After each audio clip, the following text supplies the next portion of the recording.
if you will, let's all welcome the world's godfather of soul, soul brother number one, James Brown! James Brown! James Brown! James Brown is the most sampled artist of all time. Been sampled over 8,000 times and been sampled by everyone from NWA to the Powerpuff Girls, which I'll talk about a little bit more later. And being someone that creates and sells samples myself, I wanted to know what about his music made it so sampleable.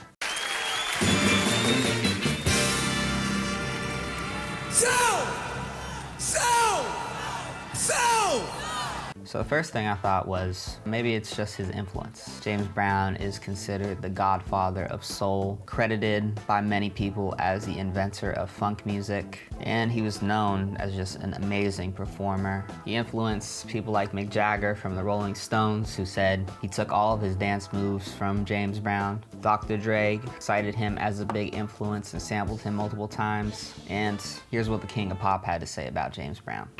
From the bottom of my heart, since I was a child, at 6 years old, he was the one that I looked up to more than any other entertainer. And I still do today. So clearly, the influence is undeniable. But I don't think that tells the full story. Just because if we look at the second most sampled artist of all time, the Winstons, they actually only had 2 songs that ever even got on the Billboard charts, with their highest ranking song reaching number 7. And it didn't even include their most sampled song and the most sampled song of all time, Amen Brother. So then that brought me to my second conclusion.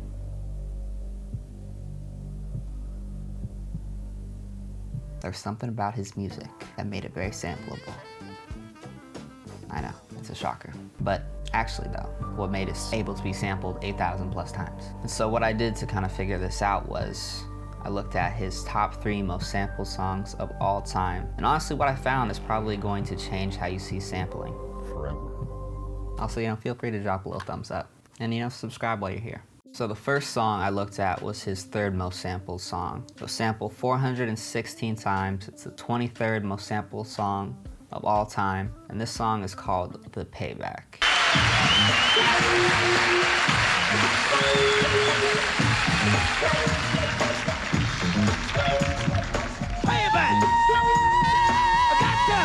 There's a few things that really stand out to me. It's got an amazing groove. You could put the simplest chords on top of it and it would still sound pretty dope. In addition to that, it's very catchy. It's like a sound that you could hear repeatedly over and over again and it wouldn't get annoying. Now some songs that kind of display this is Can't You See by Total featuring Biggie. And a second and a more recent song is King Kunta by Kendrick. I can dig rapping. I can dig rapping. This is the 6th most sampled song of all time, and it's been sampled 942 times. We have the song Funky President. And it's the good godfather, James Brown, getting that stuff jumping up on the soul train, calls this one Funky, Funky President. Nasty. Hey, listen to the man. That's Godfather.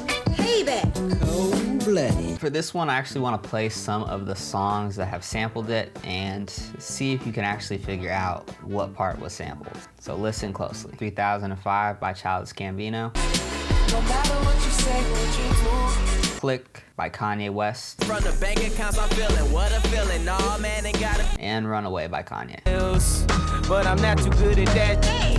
The weird thing about this sample, especially in the more recent tracks, is it's just the unique vocal ad-lib of the girl talking. Hey! Is what's in all of these tracks. So maybe you have to rewind it and re-listen to it and you'll be able to hear it now. However, if we go back to the song Summertime by Will Smith and DJ Jazzy Jeff, the sample was used very differently. That's kind of something I wanted to point out about James Brown's tracks, is that you can draw a bunch of different things from each of his songs to actually go in and sample. As in each of his songs, he's collaborating with numerous musicians and they're all adding different unique elements to each song. Now for James Brown's most sampled song of all time, which was sampled by Public Enemy, Nicki Minaj, and the Powerpuff Girls theme song. But this sample has a very unique, interesting story on how it kind of came about and became so sampled. So this song came out in 1970, but then 16 years later, James Brown re-released it on like a compilation album. Now the reason some people have suggested is because around this time, hip-hop DJs were using a bunch of different drum breaks. They would use them when they were making beats, DJing, etc. So some people think the reason he re-released this song on the compilation album was because he knew all the hip-hop producers were gonna use it to create beats. This song was called Funky Drummer. To a lot of producers nowadays, this will just sound like a drum loop. So what about this drum loop in particular made it so sampled? Well, one, there weren't millions of different drum loops that you could go and use, so they were just pulling them off of different records and stuff like that and sampling them. But also, let's just test it out for ourselves. I'm gonna make a completely different style of beat than any of these other artists that I just mentioned, and we'll see how the drums sound on it. Start with a nice synth sound.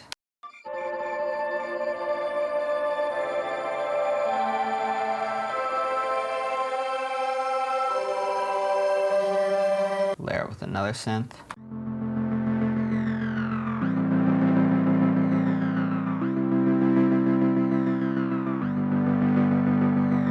With another synth.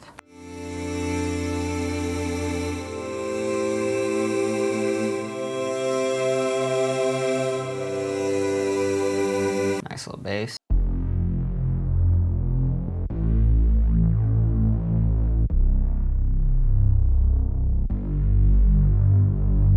And combine it all together, and here's what we get. Everybody wants James. Well, James Brown is you. James Brown is you out there. I didn't make James Brown. Thank God that he gave me the energy to carry out the role, but I was just playing a part for humanity, and I'm still playing a part for humanity. That's my role.